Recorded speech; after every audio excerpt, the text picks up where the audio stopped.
La historia tiende a repetirse, a veces de manera oscura. Durante los tiempos del Imperio Romano, los católicos eran a menudo perseguidos y ejecutados de las formas más atroces. Uno quisiera creer que el hombre aprendió algo tras este hórrido y doloroso episodio, pero lo cierto es que aquellos que fueron víctimas pronto se convirtieron en verdugos, y el ciclo empezó de nuevo. El Vaticano es la cuna de la fe de miles de millones de personas alrededor del mundo, pero con tanta historia en su haber, tiene sin dudas capítulos malos y también atroces. Para la mayoría, esta historia empieza y termina en la Inquisición y el problema de la pedofilia, pero estos son solo un par de entre muchos episodios interesantes y casi desconocidos. Prepárate para un viaje completamente perturbador, porque esta noche descenderemos a través de los 7 secretos más oscuros del Vaticano.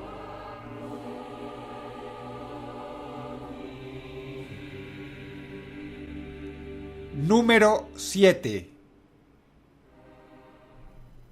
Un castrato o castrati, cuando se habla en plural, era un tipo de artista muy especial que solo podía existir en los viejos tiempos, pues hoy día sería todo un escándalo. El porqué es tan doloroso como simple. Los castrati eran personas a quienes de niño se les sometía a una castración, es decir, se les cortaban los testículos, con la finalidad de que conservaran por siempre una voz aguda y delicada que sirviera para cantar temas, a menudo religiosos, con el que deleitaban a nobles, reyes y autoridades eclesiásticas. Para que te hagas una idea, de fondo estás escuchando a un cantante lírico llamado Alessandro Moreschi, el último castrato de la historia. Antaño había toda una delegación vaticana que iba de ciudad en ciudad y de pueblo en pueblo, pagando buenas cantidades de dinero a los padres de todo aquel niño que supiera cantar bien. No solo para llevárselos a un estricto conservatorio y entrenarlos en este arte, sino además para someterlos a una castración. Obviamente, esto era visto como un salvajismo, incluso en aquellos tiempos. Los sacerdotes, sin embargo, lo tenían todo cubierto. Instruían a los padres que aceptaban el dinero a que si cualquiera venía haciendo preguntas, dijera que a su hijo le tuvieron que amputar los genitales debido a la mordida de un cerdo. Número 7.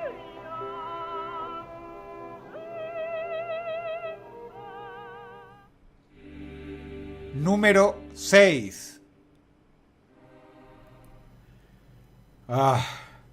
Muchos creen que el marketing es, entre comillas, un invento del siglo XX, pero se equivocan. En un sentido más abstracto y arcaico, el marketing es casi tan viejo como la civilización y la política. En la era medieval u oscurantista, la Iglesia y otros poderes bajo esta abogaban por mantener al grueso de la población lo más ignorante posible, pues habían comprendido algo de lo que lamentablemente los mandamases todavía sacan provecho hoy día. Una persona ignorante es fácil de controlar, y un método increíblemente efectivo con el que el Vaticano atraía nuevos adeptos era con estas bellísimas vidrieras.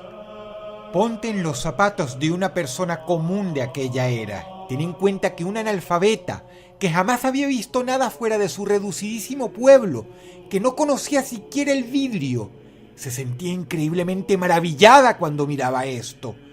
Y ni hablar de cuando pasaban a través los rayos del sol. El Vaticano encargó cientos de miles de estas vidrieras, no porque sintieran especial favoritismo por este arte, sino porque lo usaban en los templos a modo de venderle más fácilmente al pueblo la idea de un paraíso, de una vida sin carencias ni límites. Aunque no lo creas, Estas vidrieras eran un poderosísimo producto de marketing de entonces. Número 6. Número 5. Cuando se habla de los secretos y los escándalos del Vaticano, se tiende a revivir antiguos eventos históricos. Pero, ¿qué hay de las cosas más recientes? En lo que compete al puesto número 5 de este top, el nexo de la Iglesia con organizaciones del crimen, como la Cosa Nostra, entre otras, son un secreto a viva voz. Incontables pruebas de tolerancia vaticana y conveniente acción de mirar a otro lado son más que conocidos y bien documentados. Tanto ha sido así que se sabe que el crimen organizado tiene sus tentáculos bien entrelazados con el Banco del Vaticano.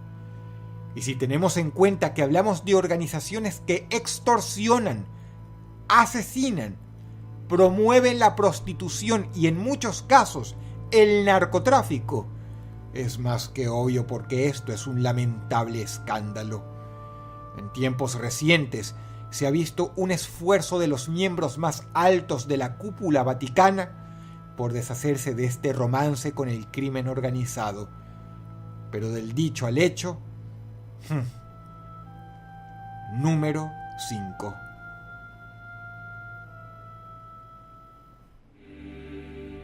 Número 4.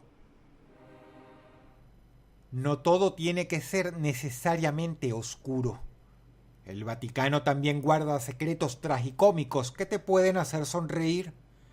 La siguiente alegación puede prestarse a discusión, pero pasa que según muchos entendidos, este fue el más grande artista de la historia. Fue arquitecto, pintor y escultor. Y en todas esas disciplinas excedió de tal manera que incluso en pleno Renacimiento, periodo histórico que parió a varios de los artistas más importantes en la historia, nadie igualó a Miguel Ángel. Estamos hablando del hombre que ideó y pintó la Capilla Sixtina, el cuadro de la creación de Adán y también esculpió esto. Sé que cada cosa que apareció en pantalla la reconociste. Considera que todo eso es obra de la cabeza y mano de una sola persona. Pero había un detalle que hoy para nosotros no es un problema, pero en aquel entonces sí. Miguel Ángel era homosexual, y no precisamente un homosexual discreto. Era amanerado y del tipo escandaloso. Para dorar la píldora, también tenía carácter de artista, pero lo salvaba el hecho de que era Miguel Ángel, el más grande, el creador de obras dedicadas a la iglesia tan maravillosas que hoy, a más de 451 años de su muerte, reconoces.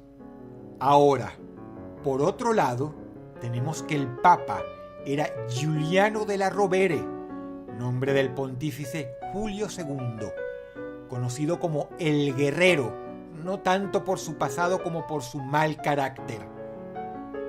Te podrás imaginar que a todo el mundo se le ponían los pelos como escarpias cuando Julio II, un burócrata con temperamento, y Miguel Ángel, un artista con carácter, estaban en el mismo cuarto.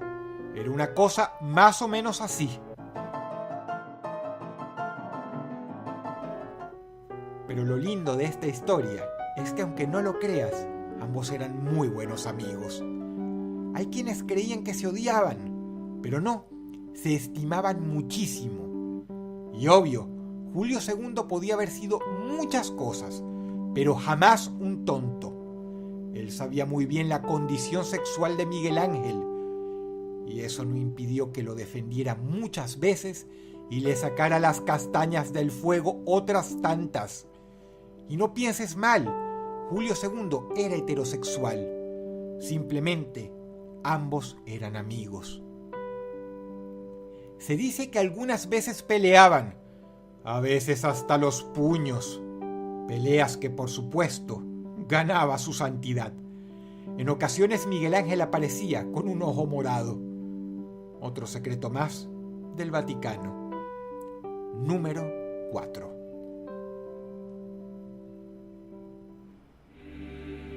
Número 3. Muy como decir tortura china. El término tortura medieval está cargado de mucha simbología. La razón es simple. Se relaciona directamente con la Inquisición. El escrito del Papa Inocencio IV lo estipula muy bien. Si la tortura es apropiada para aquel que rompe las leyes del hombre, entonces es más apropiada aún para aquel que rompe las leyes de Dios.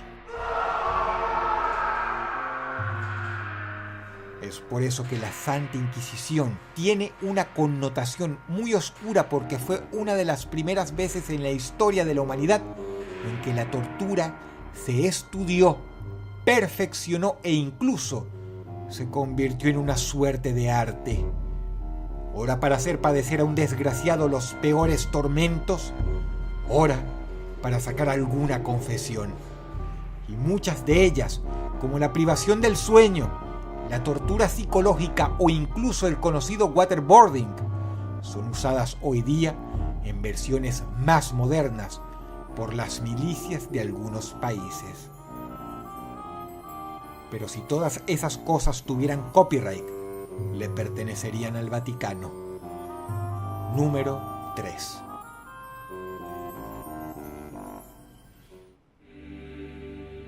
Número 2. Es obvio que, siendo una de las instituciones más antiguas del mundo, la Iglesia haya tenido trifulcas internas. El problema es que hubo tiempos en que el Vaticano tuvo modos bastante duros de lidiar con estos problemas. Martín Lutero no fue el único que puso el grito en el cielo al ver lo que consideraba como una estafa del Vaticano hacia el pueblo, ya sea por sacerdotes cobrando dinero por conceder la entrada al cielo o por abusos de poder de diversa índole. Católicos muy amados por sus comunidades, como John Wycliffe, sacerdotes como Jan Hus, o personas como William Tyndale, culpados simplemente por traducir la Biblia al inglés para que su pueblo pudiera leer la palabra de Cristo, fueron todos mandados a matar de maneras atroces por el Vaticano. Número 2.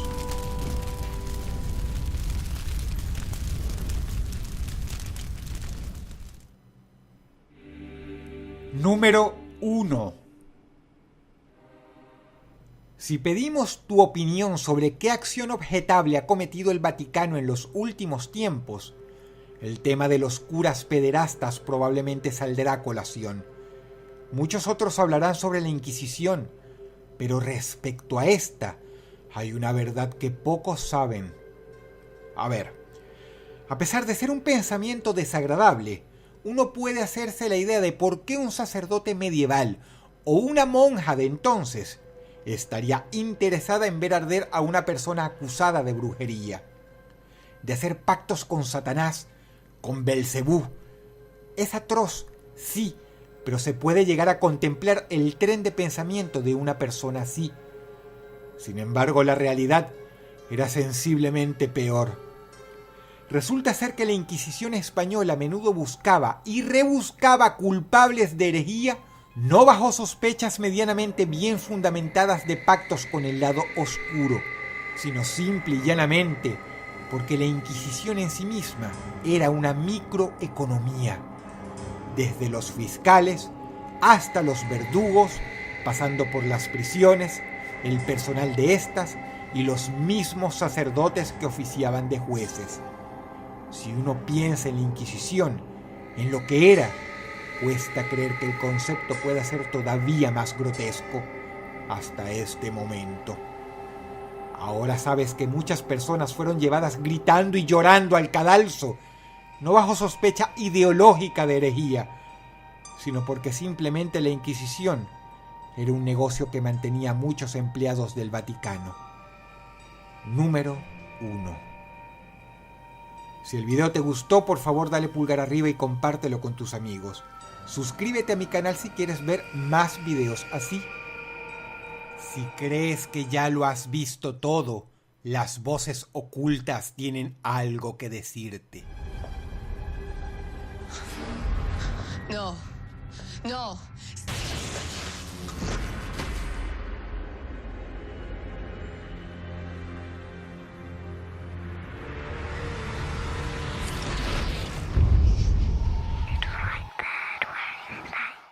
Añádete a mis redes sociales dándome like en Facebook y siguiéndome en Twitter e Instagram para estar en contacto.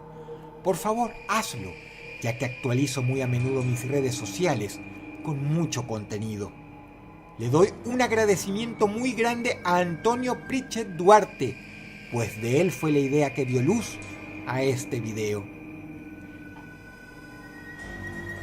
Te habla Dodros y te deseo buenas noches.